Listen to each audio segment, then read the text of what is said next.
war, protests, human rights abuses, peace talks and politicians.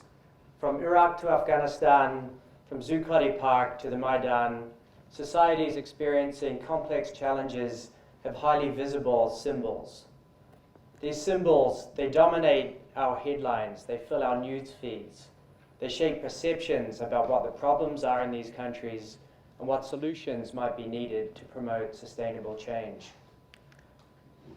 But like bacteria in the body or cancer that remains unseen to the naked eye, the pathology of a society, of a problem, is often invisible. It's mired in complexity, and so it can remain untreated. In response, we often treat the symptoms of problems, but we don't address underlying causes. So we're better at providing food stamps than we are at combating poverty, or we're better at looking after refugees than we are at dealing with civil war. One of the problems with this tendency to focus on symptoms rather than underlying causes is that we can inadvertently sustain or even make worse the underlying pathology. This is the situation with addiction, for example, where an addict will seek to treat itself, but in doing so reinforce the underlying pattern of dependence, which is a problem in the first place. In system thinking, this is known as a balancing loop, or a pattern of relations whereby the efforts to change a situation actually maintain the status quo. So today we're going to talk about some of the invisible forces that shapes the outcome in peace and reform processes.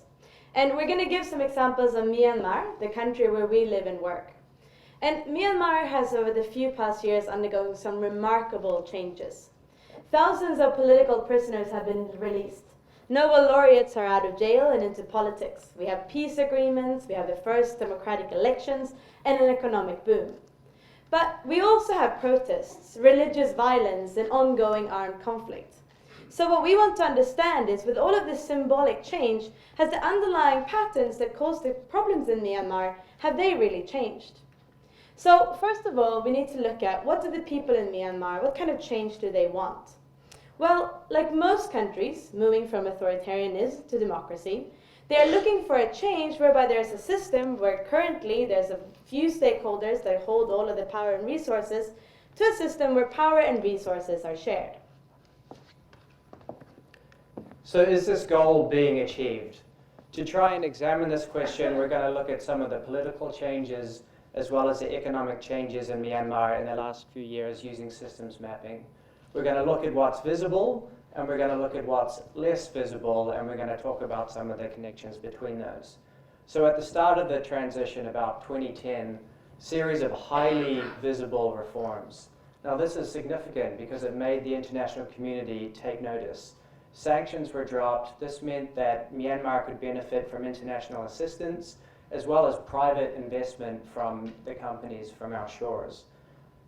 But in terms of trying to address that underlying pathology of the concentration of resources, very little has actually changed since then. So you still have a constitution which enshrines the military's hold on power. And in the peace process, you have some ceasefire agreements, but no concessions in terms of resource or power sharing to other groups in the country.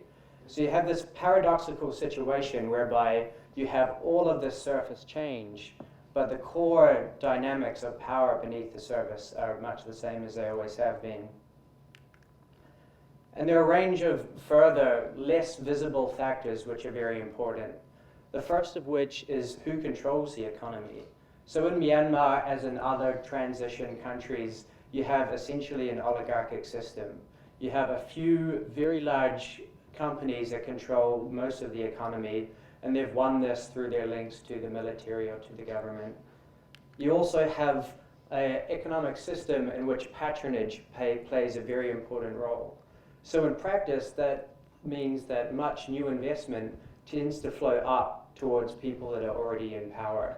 Now this is quite hard to see, certainly hard to regulate, because you have very low levels of transparency and you have very high levels of corruption. So I want to focus a little bit on one very important connection between what's happening politically and economically in the country. And that's the international community's reaction to all of these visible changes to lift sanctions is ushering in a huge amount of foreign investment. And while the country needs that investment, because of these invisible rules that govern the economy, much of that investment is actually serving to enrich the people that have been in power in that country for the last 50 years. So in other words, it's counteracting all of the political efforts to try and balance or share power more fairly. Another hidden pattern that inadvertently empowers the already dominant power holder is that of international aid to health and education services in Myanmar. And that the aid, what I'm talking about, is the kind of aid that our governments and the UN and INGO supports. And that kind of aid funding has been increasing massively in Myanmar over the last few years. And most of that has been going in accordance to the normal standard aid model, where aid mainly goes through and to the government. So in terms of health and education systems, this means strengthening the government systems and policies, training more teachers and health workers, and building more schools and clinics. And all of that sounds great, right? Well, unfortunately not, or at least not if we're talking in terms of resource and power sharing. We have ethnic armed groups that are currently in negotiations with the government that have been providing these services in parallel in areas outside of government control for years. So what they really would like to have out of this peace process is some kind of federal system or some type of autonomy and resource sharing. The problem then is that if we come in with international funding that mainly goes through the government, we potentially starve the parallel system out of its funding. So this alters this balance of power in support of a state actor in terms of, and against non-state actors. So it creates a balancing loop whereby the international aid both supports through the civil society and ethnic and democratic forces, but also through its supports to government undermines the sharing of power and resources. So up to this point, it's sounding a little bit pessimistic. International investment, supporting military hardmen, education funding, undermining peace process, but it's really not that bad. It just suggests a recalibration of who we're supporting and how we're supporting them. So this type of analysis would suggest two things. The first, and this is something we really want to emphasize, is that invisible needs to be made visible.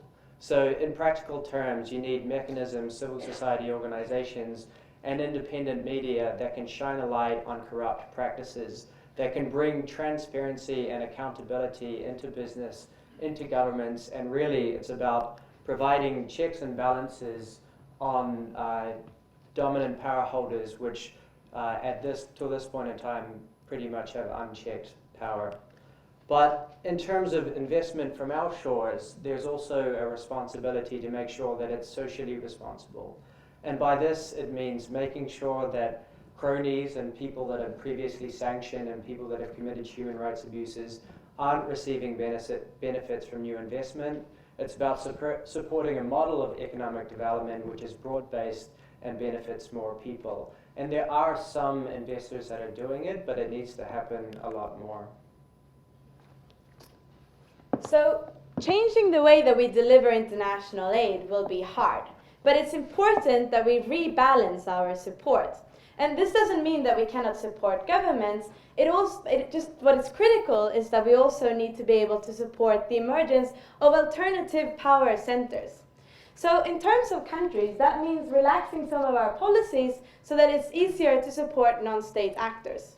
It is also important to support ethnic administration, democratic opposition, and citizen engagement, which are these alternative power centers. And these can counterbalance the traditional power of the state and economic and military powers. So the potential impacts of these efforts, of the combined changes in the way that we do aid and the way that we do foreign investments, this can actually shift some of the status quo to ensure that we have more shared power and more resources. And these are creating these reinforcing loops that we're seeing here on these maps. So to finish off, I would say that none of these changes are going to happen very quickly, but these changes need to occur by bringing hidden patterns into the open where they can be deliberated on, confronted, and ultimately transformed. This is what complexity theorists call conditions of bounded instability. This is what parliaments do. This is what the peace process should do. Thank you very much for your time.